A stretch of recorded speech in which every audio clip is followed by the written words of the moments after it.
preacher. It's just actually just coming to church, and I'll support wherever you need me to support. But I know God was calling me to prophesy, but I don't feel like doing that. I know God is calling me to teach, but I don't feel like doing that. I know God is calling me to be a greeter. I know God's calling me to work with children. I know God is calling me to do that. But God, I really don't want to do that because my way seems to be the most sufficient way. Because God, I don't like people, don't want to be around people. I don't want to be told nothing about people. I'm just good right here.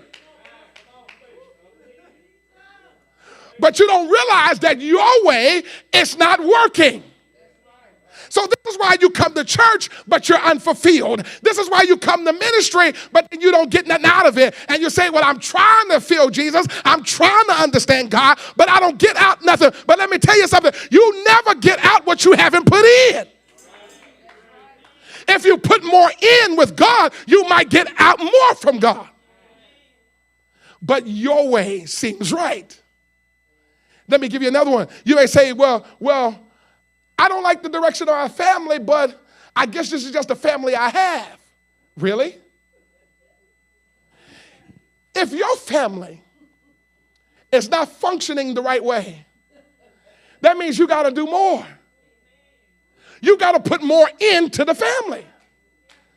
You can't just say, well, I guess this is just the way my family is. If you're convinced that this is just the way your family is and you're not doing anything to improve on it or actually go in a different direction, then that's just the way it's going to be. But if that's the way it's going to be without you making any effort, then why are you complaining? You shouldn't complain about something that you're controlling. I'm going to say that one again. You should not be complaining about something you're controlling. You should only be complaining if you're not controlling it. But if it's your life and it's your way and it's your ministry and it's your time and it's your peace, then why are you complaining about the direction you're going? Ooh, I'm telling you, for time's sake, I got to hurry up. The direction of starting a new business or career, you don't like your financial situation, then get another one. I'm one of those, I'm not scared to do something different. Go back to school. Get some extra on the degree or start up a business or do something. But why complain about your situation if you're not going to do something about it? Oh, I forgot, because your way is the right way. Your way is complaining. Your way is being frustrated. Your way is being angry. And that's what you're always going to do, and that's what you're always going to be, and nothing's ever going to change. What about this? The direction of self-care and health. Now, this is the direction I know I need to do a little bit better in myself. And I'm always talking, but I know I got to stay off the chicken a little bit. I know I do. I got to eat more fruit. I appreciate you, brother. I sure do, saying, I sure appreciate your ministry right there. I do. But I know I'm getting a little bit older. I got to lay up off the grease a little bit. You know, my wife has been on me saying, honey, I don't like the way you're breathing sometimes. Now, wait a minute. Y'all better grow up. Grow up. Grow up. I'm sleeping a little hard. I'm snoring a little bit too loud. I didn't do that at first. Now she's like, baby. And she got smart. She recorded me one time. Yeah, I'm telling it. She recorded me one time. Because I didn't believe her. I didn't believe her. And she recorded me. And I'm sitting there saying, whoa, that does sound like, that's me? Sound like a grizzly bear. I ain't gonna talk about you because y'all too sensitive. I'm not gonna talk about it. I'm gonna talk about me. See, y'all can laugh at me. Yeah, y'all can laugh at me. I'm gonna let you laugh at me. Yes, Lord. See, because you can laugh about those practical things, but one thing you can't laugh at is my spiritual life with Christ. You can't laugh at that because that's real. But I got to do better with my health. And so, you know, I've been getting to the gym sparingly. You know, my son took me to the gym I think it was last week. And I was there, I'm telling you, but your boy can run still. Oh, yeah, your boy can still go a little bit. I'm breathing a little harder, but I can still go. I said, I was on that treadmill. I said, ooh. I said, yeah, my second wind kicking down, feeling good. But oh, the next day.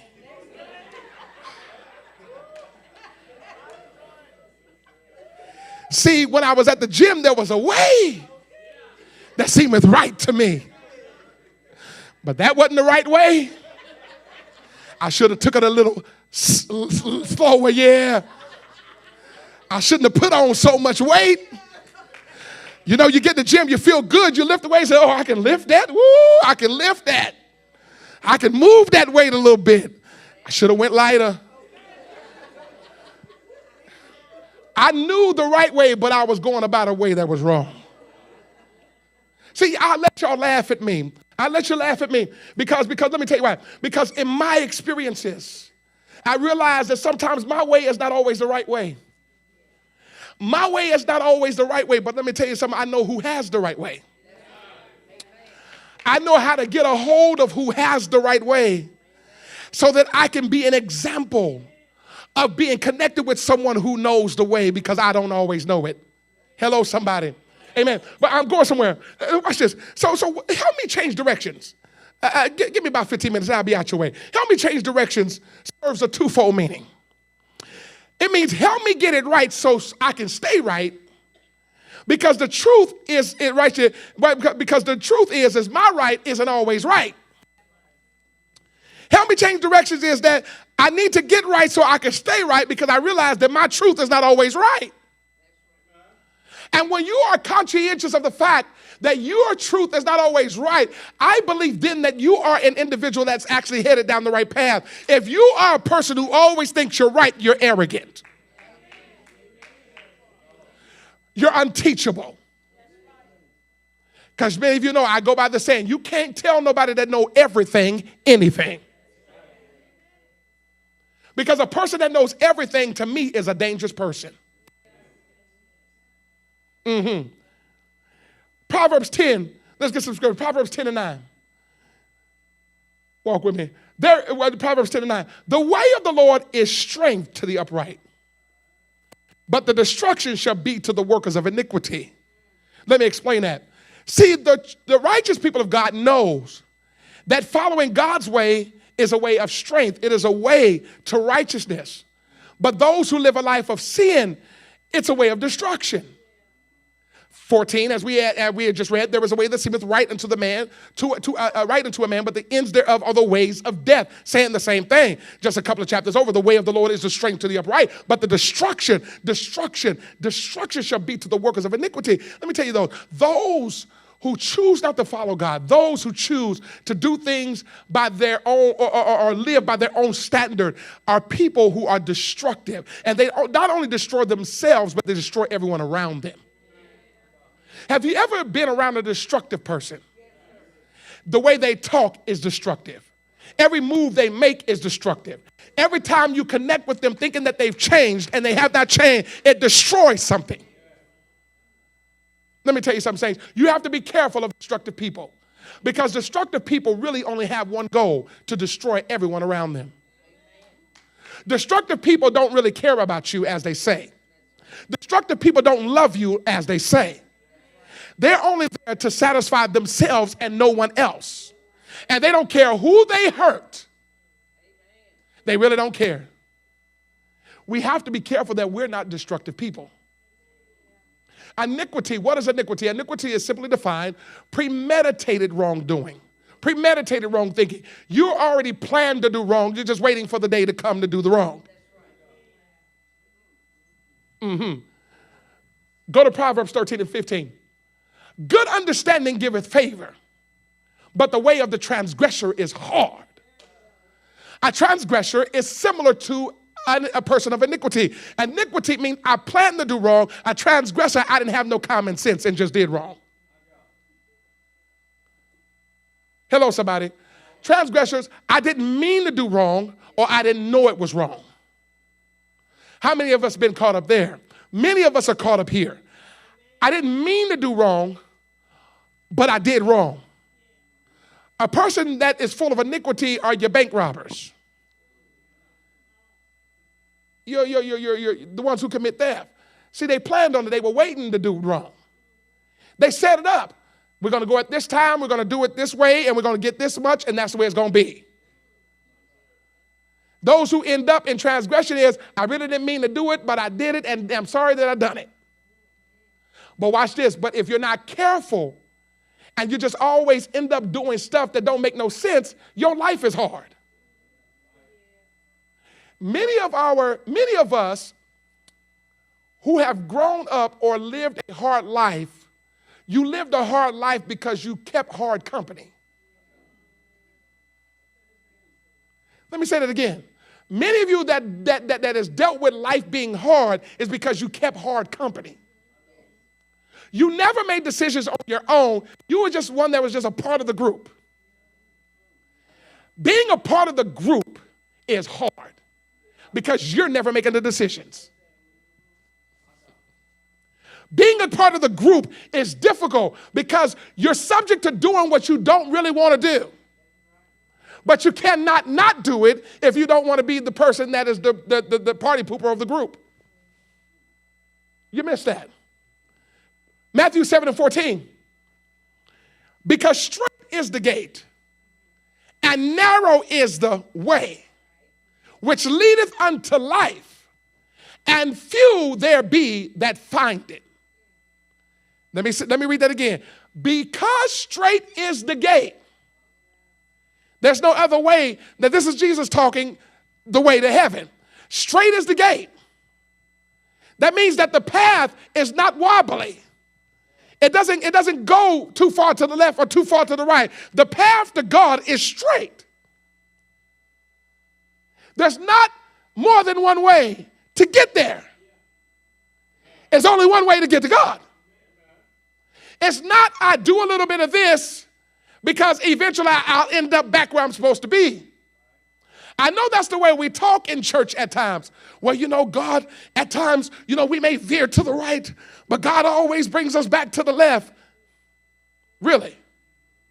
I would venture to say that's improper teaching because if I'm going right, I've got to eventually stop going the wrong way.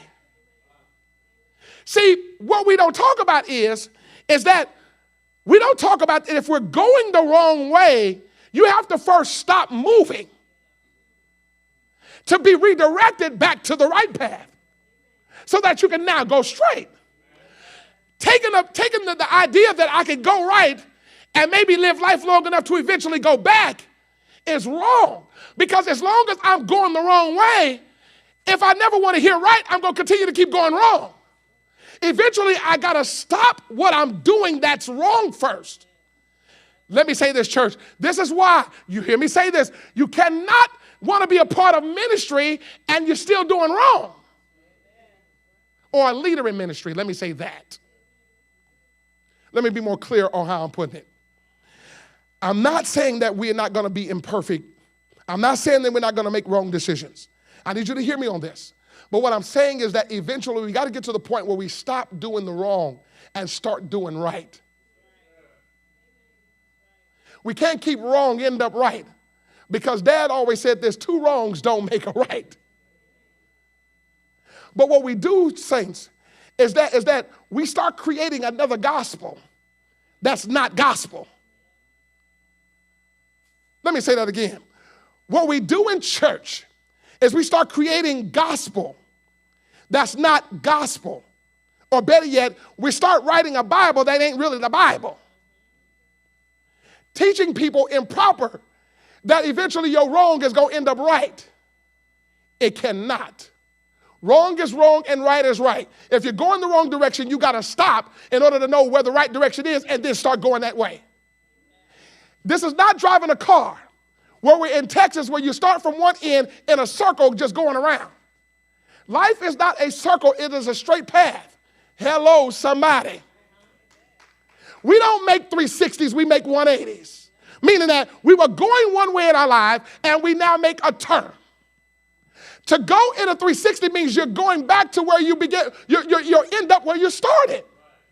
If we are people that were wrong and go in a different direction, we're not going to end up where we started if we make a 180. Hello, church. What am I teaching? I'm teaching that, saints, in order to get it right with God, we have to stop sinning and start doing the right thing.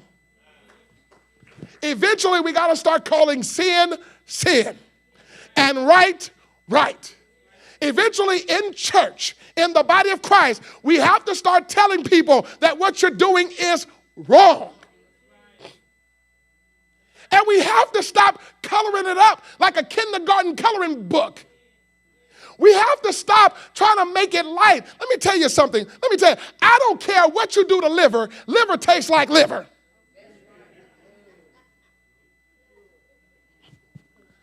Now, there are many that like liver. I don't like liver. I done had liver in gravy. I done had liver fried. I done had liver with rice and beans. Guess what, y'all? It still tastes like liver. What about castor oil? Anybody remember castor oil? Mama used to put lemon in it. Honey, I don't care what you put in castor oil. It's still castor oil. Why are we so fixed on trying to color up sin? So you don't hurt somebody's feelings? So you don't make it seem like it's bad or it really ain't that wrong? Or this is what we do, because people who view or think like this, well, how could there be a God who is loving if you have a religion that condemns people to hell? Our faith don't condemn people to hell. People condemn people to hell. And God doesn't send nobody to hell. Our Bible don't teach that. Our Bible teaches us that you decide to go because you decided not to follow him. That's the right teaching. God doesn't send nobody to hell, you do. If I go to hell, God didn't send me there. Jesus didn't send me there. I decided not to go because I didn't want to listen to how the way to get to heaven. Oh my gosh. Why? Because God's way seems to be a little too difficult for me. When did treating people right become hard to do? When did not stealing from people, murdering people, lying to people become hard to do? How come you just can't stay in your bed?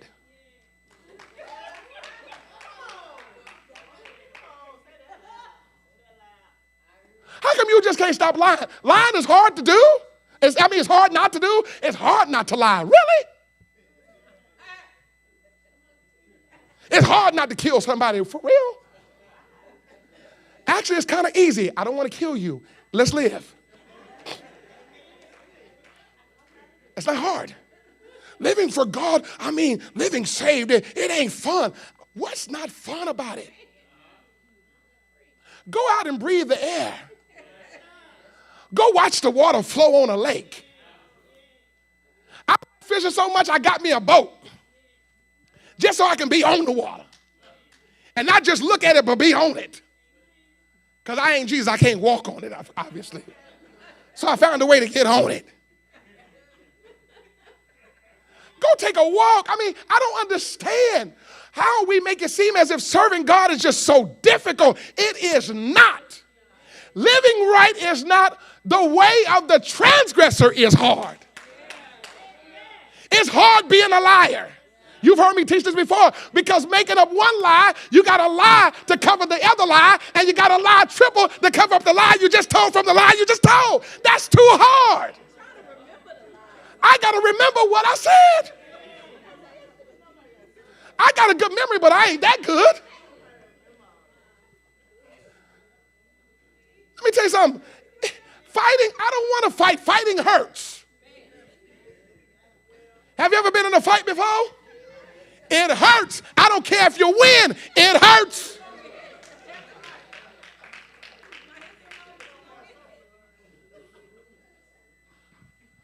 It hurts. That's not hard.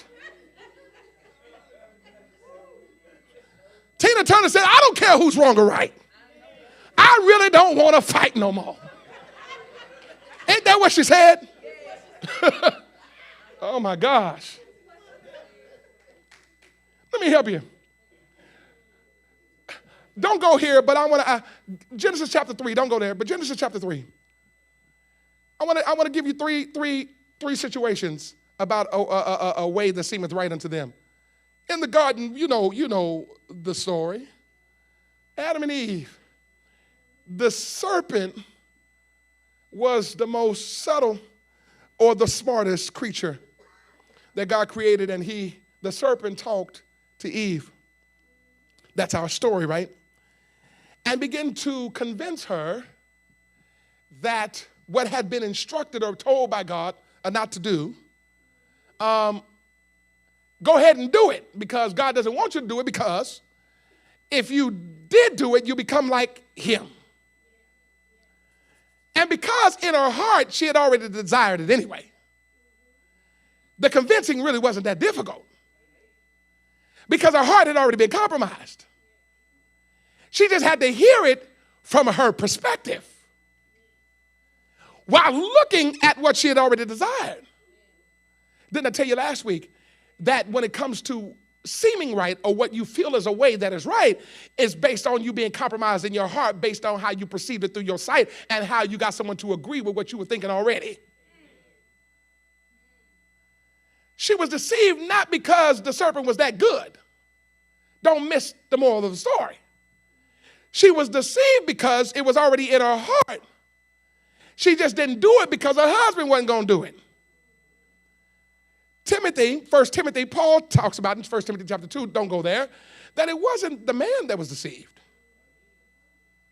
Now, what made Adam the problem is because he was right there. That's what made it the problem. The way that seemed right unto her, that I want to be like God. Yeah, you're right. You know what? Serpent, thank you so much for agreeing with me. This is the way my life really should be. And based on that, now we're going to finish Proverbs 14:12. For the ends thereof are the ways of death. Whenever you travel down a way that God did not approve of, it always ends in death. And when Eve and Adam bit of the fruit, which caused disobedience to God, the Bible said their eyes were open. Don't miss the interpretation, meaning that they were shameful for what they had done. Their eyes being open means they became aware. They became conscientious that they broke the law. And when they saw nakedness before wasn't wrong, nakedness didn't become wrong until they disobeyed. Through their disobedience, now shame came in, and now they sowed leaves about them. The disconnection was a spiritual death, because when God was asking him, where are you? It means that the tie had already been severed.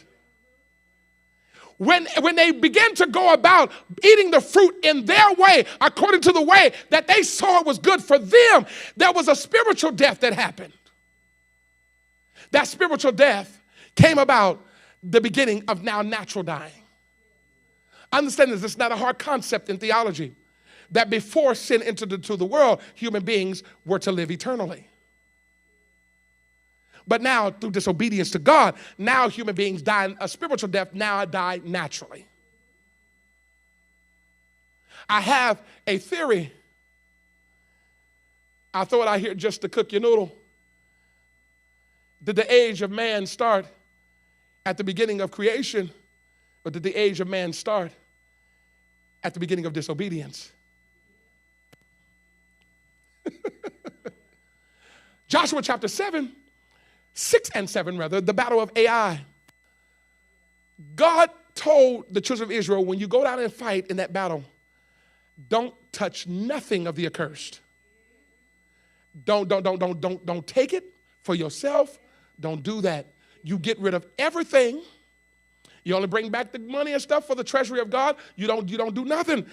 Achan, or Achan, in the Hebrew name, he is a part of the battle, and he goes and he decides that he's going to take some for himself. And he took it and he hid it in his house. He took what God said was a curse and hid a curse in his house. Ooh, I'm going somewhere. He put a curse in his house based on God saying, don't bring that curse to my nation. Israel is going out to battle under the instruction of Joshua.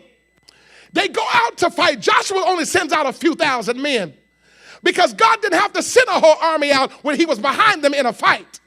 Oh, glory to God. And so in the fight, they began to lose the battle. And Joshua, who was not used to defeat, was wondering, why are we losing? Why are my men dying? They're dying, and now Joshua falls into a sudden depression. He is falling down on his knees. He's crying. He's wailing. God, we have never experienced this before. God says, Joshua, get up off of your face whining. Get up off your face out of stress. Get up off your face out of depression. You have got a curse in my house. Joshua got up. And God said, this is what I need you to do. He said, I need you to sanctify yourself and sanctify the people and pull them all out. And now you go out and I'm going to tell you who it is. Joshua got up sanctified, told the saints to get sanctified. And they walked out, and all of a sudden God led Joshua to who it was. And he said, Achan, he said, you better tell me the truth and don't lie to me. What did you do? He said, I took the accursed things. Most of us have got some curses in your house. And you brought the curse to your house. And you wonder why everybody mean and angry. You wonder why there's fighting around your house. Who brought it to your house? Who brought it into your house? I know that our families are going through some stuff, and I'm telling you, even our churches are going through some things where we've even got some cursed situations even in our church, and that's why our churches don't grow. That's why our churches are split. That's why there's messed up things going on in the church, because we've got curses in the house. And God says, I can't cause you to win this battle, Joshua, until you get rid of the curse. It wasn't until Joshua identified it, and guess what? The decision of Achan did not just destroy him, but they killed his whole house. The decisions that you make don't just only affect you, church. Let me tell you something. Many of us have made decisions that are affecting your house. It's affecting your children. It's affecting your grandchildren. It's affecting everything about you. You can't get it right on your job. You can't get it right in your extended family. You can't get it right in your ministry because you've got some stuff in your life that is a curse. Saints, why am I talking like this? Because in your house, anything goes. There is a way about your home that goes any way. So then when we got different spirits running through our home, you don't have the Spirit of God in your house to defend you from those devils that are coming in your house. Ooh-wee. Because there's no prayer in the house. There's no worship in the house. Oh, I'm telling you, God is dealing with me on this. Let me tell you something. Let me tell you, God is dealing with me on this. I said, Lord, wait a minute. I'm supposed to be talking to people. Wait a minute. God says, God says, I need to deal with some things. Let me tell you something, saints. See, God just don't just deal with y'all. He deal with the preacher too. God just don't deal with one house. He deal with all the church houses. Houses around the globe that say they worship the name of Jesus, that's got some things going on in their house. And let me tell you something. Some of us pastors has got to clean some stuff up. Yeah, it's uncomfortable. It's uncomfortable. I will admit it's uncomfortable. But God says you can't win until you start removing things that are not right. Say to God, what's in your life or what's in your house that you got to remove? And I know it's uncomfortable because you have been doing it so long because it has been your way, but it's killing your family. It's killing your house. It's killing your kids. I said, God, don't allow the sins of my past to destroy my children. God, don't allow the sins that I messed up to mess up my marriage or to mess up my situation. God, don't allow nothing that I'm doing in my life to destroy me. God, help me to walk as a man of integrity, that I'm not a bad example even unto the leaders or to the church members that I'm preaching over. Says to God, you don't understand the importance of living this life the right way because you don't want to be the stumbling block that causes someone not to know Jesus. You don't want to be the reason why people don't want to come to church. You don't want to be the reason why people don't want to know God. You don't want to be that reason. And saints of God, I'm living my life the best I can because I don't want to be one that'll get up here and preach and lie and falsify and hypocrite and lead somebody away from God. No, I want to live a life that leads people to God, that leads people to the truth, that leads people to righteousness. When they say, when I heard Wilson walk or when I heard Wilson preach, he led me to God, not away from God. I don't want to live a life and have a testimony. I don't want to live a life where 10 or 15 years from now, some gossip come up about me. I'm talking about when I go to see Glory, when I go to see Gina, I want it to be said, all the days of that man's life, he lived for God. All the days of that man's life, all he did was preach and be an example of what it means to be right before God. That's the life I want to live. I don't want you questioning me. I don't want you thinking ill about me. Let me tell you something. I'm not really worried about you as much as I'm worried about God. I don't want to die and get up in the glory and he look at me and shake his head in pity. You got to understand something that is real in the spirit realm. You think that those that are in hell don't see glory? Oh, yes, they do. The Bible declares that they do. Jesus talks about this, that the rich man with Lazarus, y'all remember the story? When the rich man had food on his table, and watch this, and the poor man had, which was Lazarus, had nothing, that the rich man died and went into eternity without God, and Lazarus, the poor man, went into glory. And the Bible says that the rich man, as he was down away from God, he said that it was hot there, and he looked into the bosom of Abraham, meaning that they can see there.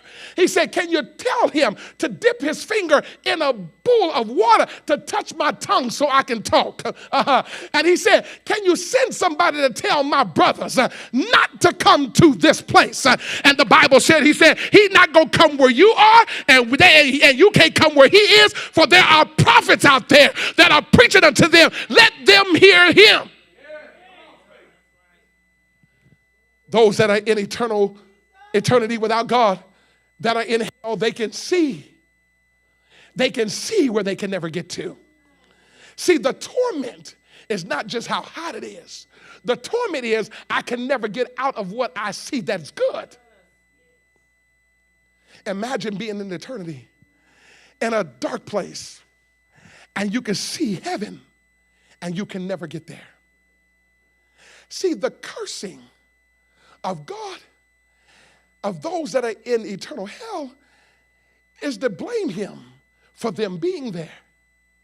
But he had nothing to do with that. Can I help your theological mind out?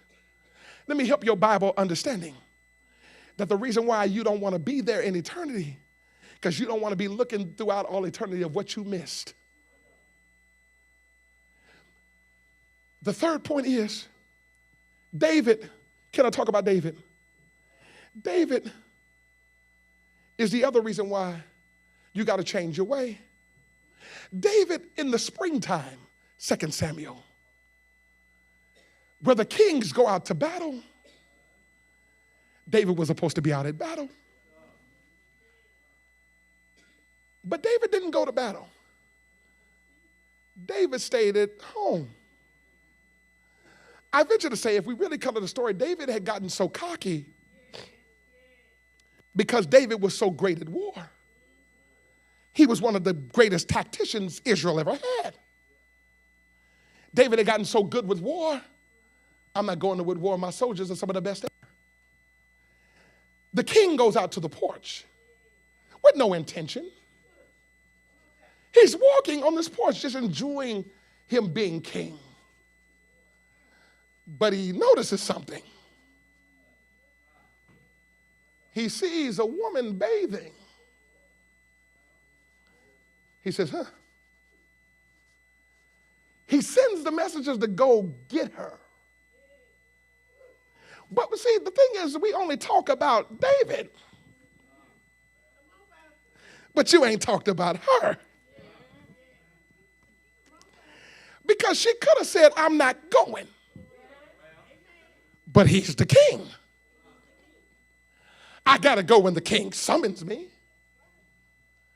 And so she goes, and her and the king lie with each other while her husband is out in war, where David should have been in war. She sends a word back, I'm pregnant. David says, we've got to fix this. So David figures out a way that seemed right to cover his mess. But Uriah is a righteous man. Uriah gets summoned back to the king, that the king got to talk to you. He goes and sees the king, and the king says, Uriah, you've been a good soldier. I'm paraphrasing. Go on and relax and go home. Because when you have battle at weeks or months at a time. So typical for a man who has been in battle, you go home and you enjoy the pleasantries of being a husband. Uriah doesn't go home. He lays on the king's porch and falls asleep. King gets up and said, wait a minute. They said, King Uriah didn't go home. See, the king's decision wasn't just affecting him. He even had people lying for him. Uriah didn't go home. The king says, no, I need him to go home. So the king brought him in, created food for him, got him drunk, hoping he'd go home. Uriah did not go home. Uriah couldn't stand the fact that his brothers are out there fighting. And how dare could he go home and enjoy what his brothers couldn't enjoy? The king, so stuck in his foolishness, tells his captain, get him and put him on the front line. And put him in the heat of the battle. That's what the King James says. In another version it says, put him out there where the mighty men are. And then when he gets there, leave him. The king set up his own man to cover his lie. Y'all not hearing what I'm saying? God got so upset because Uriah got killed. God sent the prophet. Consider me your prophet today. God sent the prophet and said, go tell him a story. The prophet goes